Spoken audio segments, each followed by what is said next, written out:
Hi, I'm Noel Wilkinson. I'm the owner of the Tatt shop. We're the oldest tattoo studio in Western Australia. This shop was established by another person, but I've worked here pretty much through its entire history on and off. It was set up in 1982 and 27 years later here we are. When we first came here in 82, it wasn't so much in the news, but pretty much the cross of Perth. So there's a lot of colourful characters and various cultures and one thing and another that frequent the district. Very, very multicultural now. Restaurants are much more popular around here where it wasn't so much maybe 15 or 20 years ago, so yeah, the whole cross-section of the communities in here. When I started it was a little bit different. I had friends in the industry, which were Bob Thornton, Rick Luder and Phil Seabrook. Rick Luder's still tattooing, Phil Seabrook's retired, Bob Thornton unfortunately deceased recently. They helped me into the industry and gave me a lot of help, but it was pretty much stand up on your own and get on with it. These days, although it is still a very difficult industry to break into, as there's many more people wanting to break into it, it is very much apprenticeship orientated. We've been very lucky, B. Over the years we've had a lot of people that have been here 10, 15 years plus, but as you can see from the grey hair, I'm getting a bit older myself, so some people have retired, and more recently a couple of people had worked with me, moved back to the family areas in other states and one thing and another.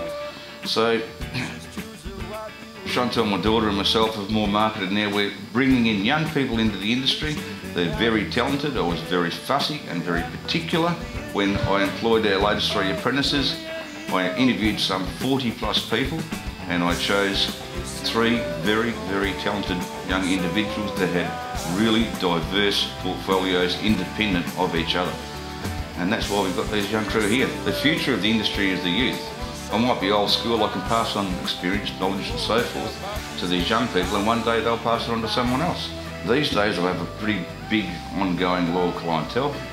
I really enjoy doing Japanese based work. I used to pretty much base my whole career on black and grey. I've moved away from that because today the colours that are available today are just awesome. You know, like you can get every colour from black to white and all the rainbow and 100 million in between. So I've got a lot more into colour work. I do still enjoy black and grey work, and I pretty much, because I'm an old fella, I like just traditional tattoos as well. So pretty much a broad cross section of the whole shooting match. The changes are you've got people like Nico from America, which I'm sure you've seen his work, which is absolute photorealism and mixed flies, and another number of people from Australia that are doing very similar stuff.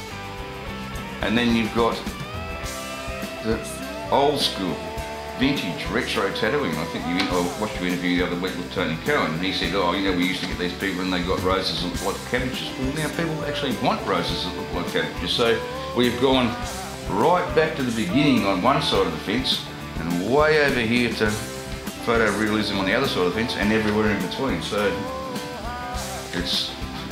Hey, I'm Noel Wilkinson. You can catch me. I'm from the Tatt shop on Tattoo Inc. TV. It's the bomb.